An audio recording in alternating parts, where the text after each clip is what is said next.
विष्णूची कहाणी. ऐका परमेश्वरा महाविष्णू तुमची कहाणी. काशीपुरी नगरी, सुवर्णाचा वड, भद्रकाळी गंगा, नवनाडी 52 आड. तेथे एक सप्तक्या ब्राह्मण तप करीत आहे. तो काय करतो? सकाळी उठतो, स्नान संध्या करतो, विभूतीचे लेपन करतो, तिबोटी लंगोटी घालतो, खांदी कुऱ्हाड घेतो, वनात जातो, तिथून फळे आणतो, त्याचा उत्तम पाक करतो, त्याचे 5 भाग करतो, देवाचा भाग देवास देतो, अतिथीचा भाग अतिथीस देतो, ब्राह्मणाचा भाग ब्राह्मणास देतो, गाईस देतो, उरलेले आपण खातो. असे करता नख रुपली, बोट खुपली, अंगी वाढले, मस्तकी जटा वाढल्या, 88 सहस्त्र वर्ष तपास भरली. एवढं तप का करतोस? महाविष्णूंना भेटावं म्हणून करतो. एका झाडावर कपोती बसली होती. ती त्याला विचारू लागली, भल्या ब्राह्मणा, जपी ब्राह्मणा, तपी ब्राह्मणा, माली ब्राह्मणा, चरणी तर चालतोस, मुखी तर वदतोस, एवढं तप का करतोस? ब्राह्मण म्हणाला, महाविष्णूंना भेटावं म्हणून करतो. महाविष्णू शेषशयनी सुवर्ण मंचकी निजले होते. तिथे येऊन कपोती सांगू लागली की काशीपूर नगर, सुवर्णाचा वड, भद्रकाळी गंगा, नवनाडी 52 आड. तिथे एक सप्तक्या ब्राह्मण तप करतो आहे.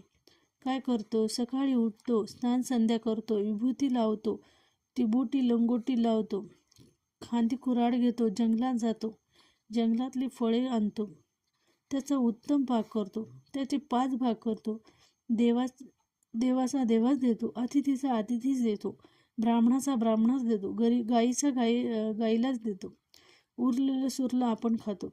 असं करता नख रुपली, बोट खुपली, अंगारोम वाढले, मस्तकी जटा वाढल्या, 88 सहस्त्र वर्ष तपास भरली. महाविष्णूंना भेटावं म्हणून तप करतो. महाविष्णू बरं म्हणाले. ते लगेच उठले, पायी पावा घातला, मस्तकी पितांबर गुंडाळलं, ब्राह्मण जवळ जाऊन उभे राहिले. भल्या ब्राह्मणा, जपी ब्राह्मणा, माली ब्राह्मणा, चरणी तर चालतोस, मुखी तर वदतोस, एवढं तप का करतोस? तो म्हणाला, महाविष्णूंना भेटावं म्हणून करतो. तेव्हा महाविष्णू म्हणाले, महाविष्णू तो मीच.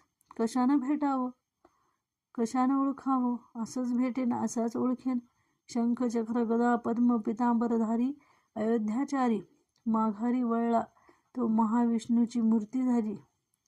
भला रे भक्ता, शरणागता, राज्य माग, भांडार माग, संसाराचं सुख माग. ब्राह्मण म्हणाला, राज्य नको, भंडार नको, संसाराचं सुख नको, तुझं माझं एक आसन, तुझी माझी एक सेज, तुझी माझी एक स्तुती कुठे करावी?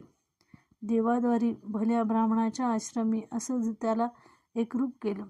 महाविष्णूची कहाणी ऐकता त्याची किलमिश पातक हरती. नित्य कहाणी करती, त्यांना होय विष्णू लोकप्राप्ती. ही 60 उत्तराची कहाणी 5 उत्तरे सुफळ संपूर्ण.